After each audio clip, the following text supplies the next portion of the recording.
right, everybody. Welcome back to Warheads Entertainment. We are your hosts, actually. I'm Roscoe Brown, and this is my partner. Apocalypto Joe, baby.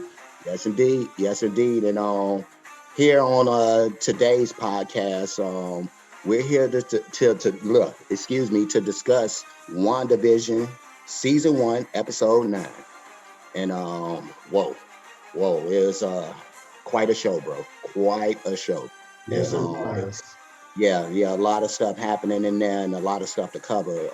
So we're gonna go ahead and get started. I guess it starts off at from the last episode before we saw Agatha and Wanda. They were getting into their little battle, and Agatha had the kids and kind of the stranglehold.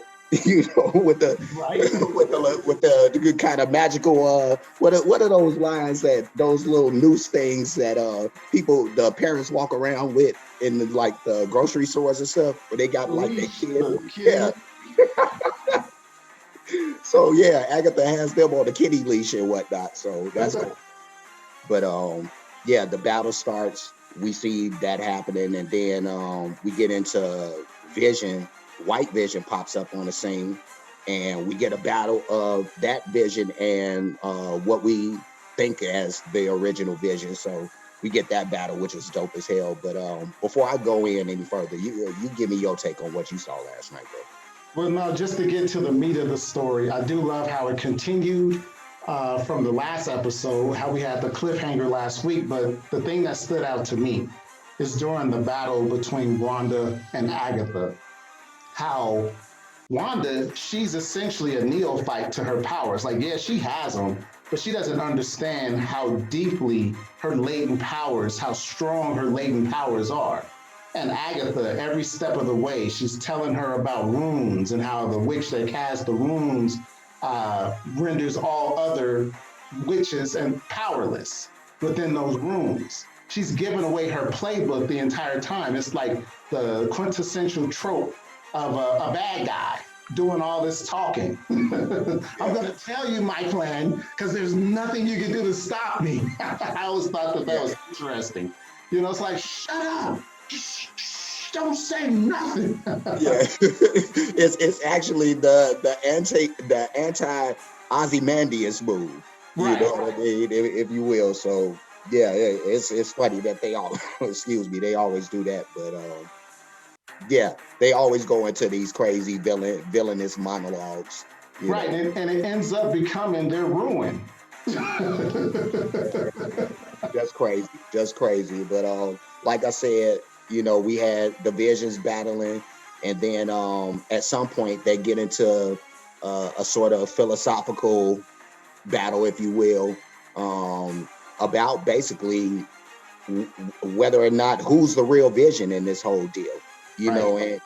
And we come to, well, what ends up happening, or at least in my estimation, I think the Vision that Wanda conjured up, he kind of downloaded his memory and his experiences, or whatever he was able to gather of the experiences, and kind of channel it into the White Vision. So we see that happening, and I think that's gonna, as we go further into the MCU, we're gonna end up seeing maybe the White Vision is gonna probably end up being the Vision that we know from this point on.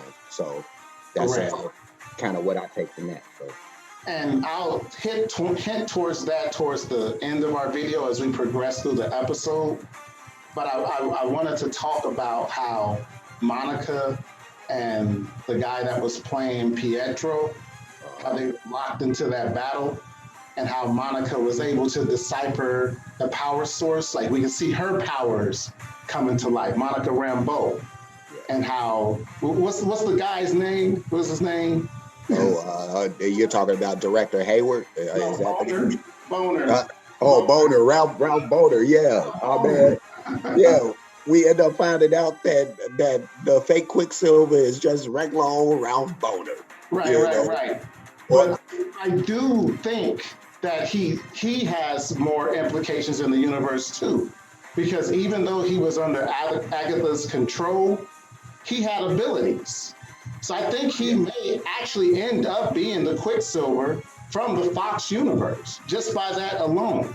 Because nobody else had abilities who were under their control. You see what I'm saying? You can't just give somebody abilities. They have to have them. Only person that I think can do that is Wanda, and we saw that through her children. Yeah. Working in speed. Yeah. No, as in the future. But I agree with you. I definitely think that this Quicksilver is there's definitely something else going on with this guy. Like you said, nobody else in Westview had any powers or anything while they were under Wanda's control. So yeah, I just think that at some point we're probably gonna end up finding out that this Ralph Boner dude is probably Quicksilver from Fox when it's all said and done, like everybody's figuring. So but with Monica, that whole thing, her powers, she got to get it in with the fake Quicksilver a little bit, so we see a little something also in the fight when she's helping to fight off the army guys or whatever. But yeah, there's going to be a lot of big implications going forward with Monica. I just picture this whole, well, we'll go into that later, but yeah, this whole thing with Monica, like I said, just a lot of stuff going on in this episode. But you go ahead, bro. No, I was just gonna say I love the fact, and I don't know how many other powers they're gonna give her, but the fact that bullets or objects can phase through her like the Vision.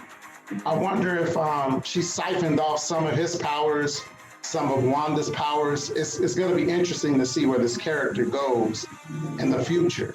And she's going to be able to get some training because we know by the first end credit scene, Nick Fury sent one of the scrolls to get her up to the ship. So I would love to see like a training montage. Right. And the good scrolls and Nick Fury as she learns her abilities. But when I saw the bullets whiz by her, through her, I'm sorry, but even the one that whizzed by her, she actually had the speed to stop that bullet. It's just her powers are so new.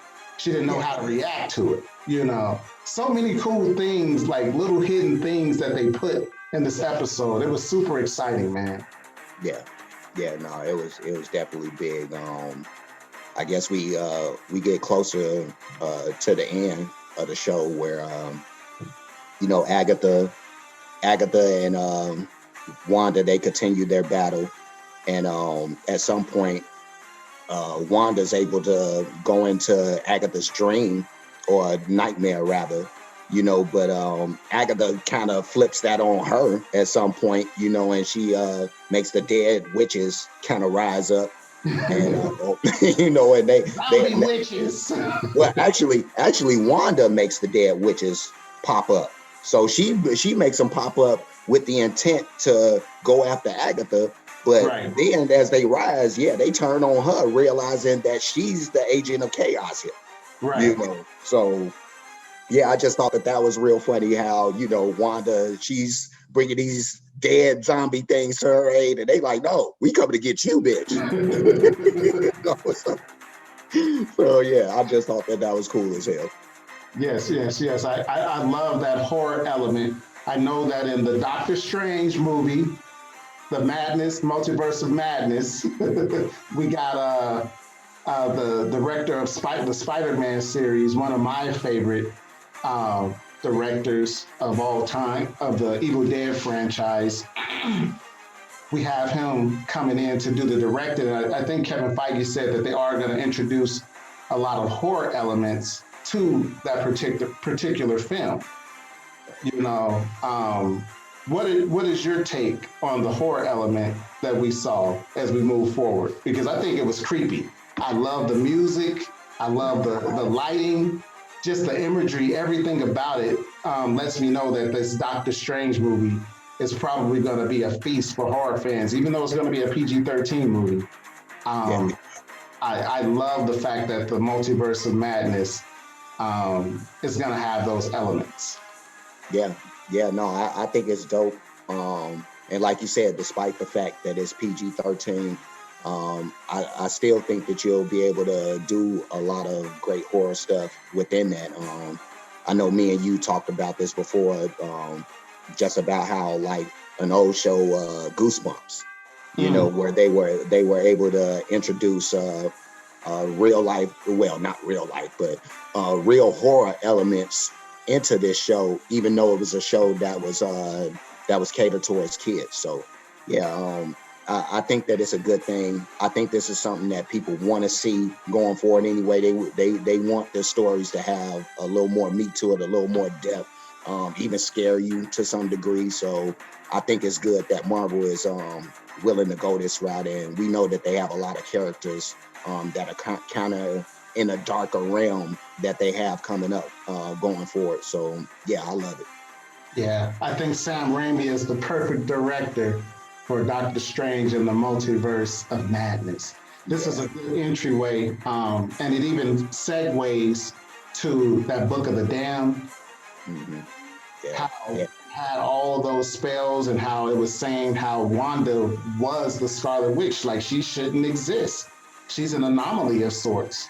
But the one thing at the very end, let me ask you, bro, Hmm. did you hear the screams when Wanda was on the astral plane conjuring spells?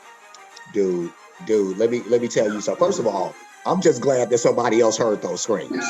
Because at first I thought it was something wrong with me. I thought ghosts were coming to attack me or something, But but yeah, no, I'm hearing these voices, and then I realized that it's Wicked at Speed. So yeah, Right. but yeah, just to go over that scene, I thought it was just crazy, that it's just an example. They're showing you how powerful again Wanda is, that she can. We see her in this reality, and yet she's performing some stuff in a whole nother reality simultaneously. So yeah, just the massive amount of power that Wanda has, and I'm assuming that she's been able to keep the kids alive in some other reality or something until she figures something out. So I guess that's what that was about. So Right. I love the fact that when she was doing the conjuring, like when we talked about vision earlier, yeah. she still has the memory of that vision that she created from a couple of weeks ago, or essentially before the series began, but they showed it a couple of weeks ago on the show. I think she's going to be able to merge that vision with the white vision and bring him back to life without the benefit of having the mind stone. Because if you go back to the Age of Ultron, he had that mind stone embedded in him, and it was the electricity of Thor's hammer that actually gave him the breath of life. But now that Wanda is studying and bring like now she's realizing, hey, I can manifest this stuff into a real world. It doesn't have to be in a fake scenario. I would love to see, how all this stuff pans out. And one thing I forgot to mention is when she set up here and basically mentally banished Agatha to living in Westview. And she was like, you have no idea what you've done. I think by Wanda doing what she did, she tore the fabric and the space time continuum to other dimensions, to other more powerful beings. And that's what Agatha was referring to, because she's like, you're going to need me. She's like, well, I know where to find you when I do.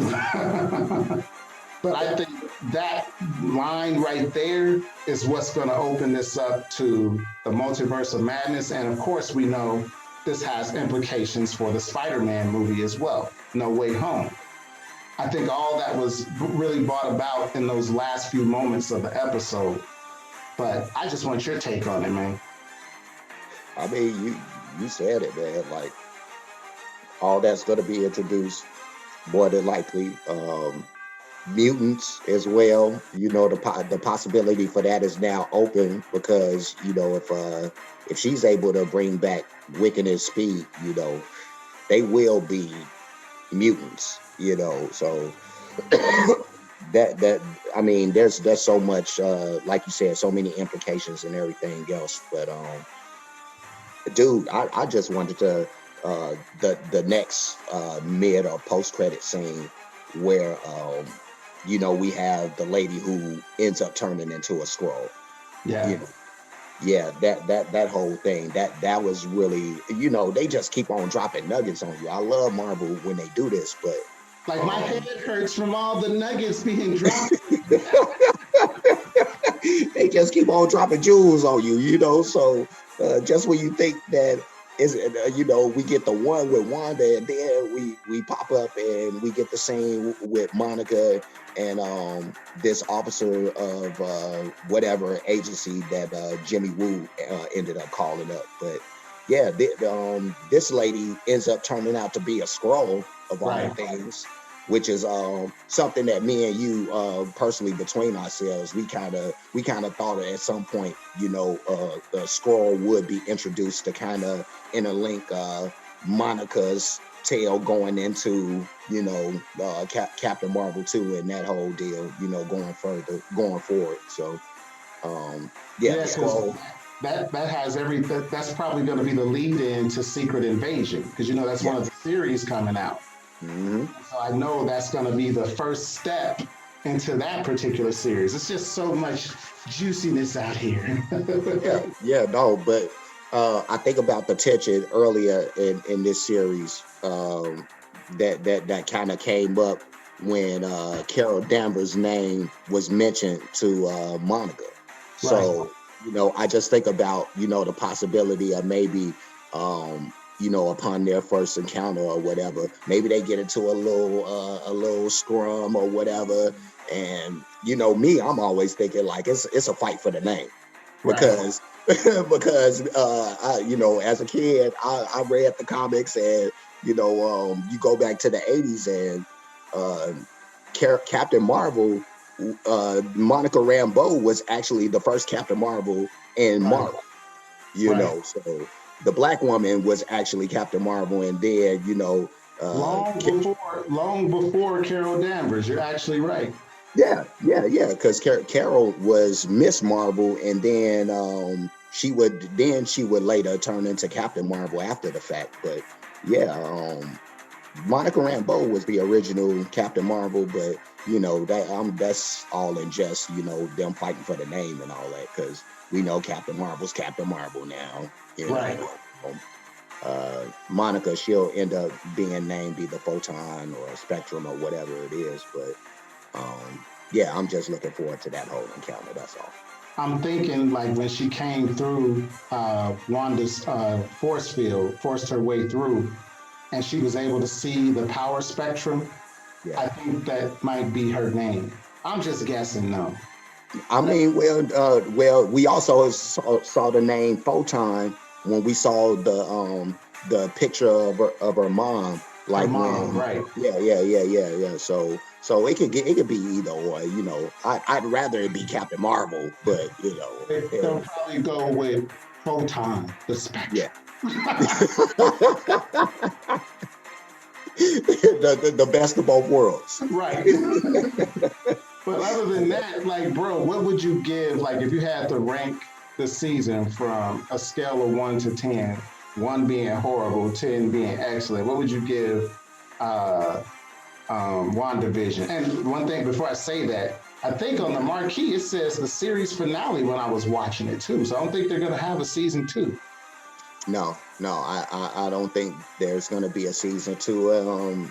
To me, the whole time, even before episode one would air, just the way that they talked about this didn't feel like a series that would have a number two, only because they use this vehicle to kind of lead into so many other properties. Like I said, with so many nuggets that they've dropped in here, they've just kind of used this as kind of a lanes to open up for these other things. So Yeah. yeah, I never saw a number two, season two.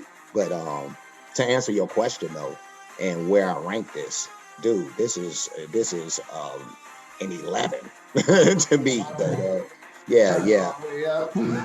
yeah. No, I think, and I know that in the beginning of the series, you will hear a lot of people, probably a lot of casual fans or fans that don't really understand, the material for real. But a lot of people complained about how slow the show was going and whatnot.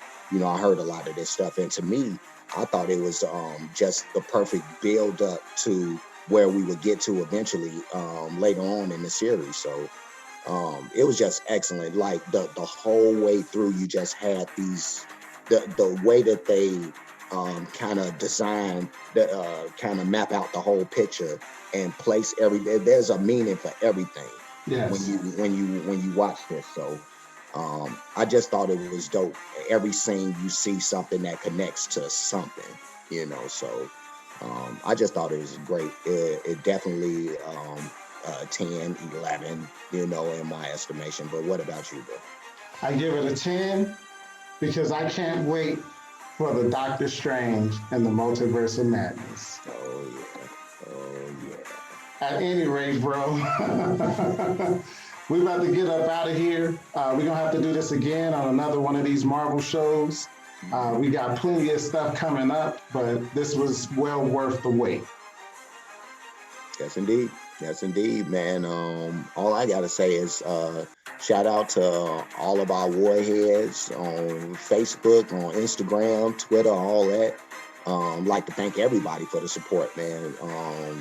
We new out here, we just trying to do our thing, but we need everybody to continue supporting, continue doing the likes. We trying to get to 1,000 subscribers, so man, subscribe, get in there, get the like and get the subscribing. Warheads out. Four heads out, baby.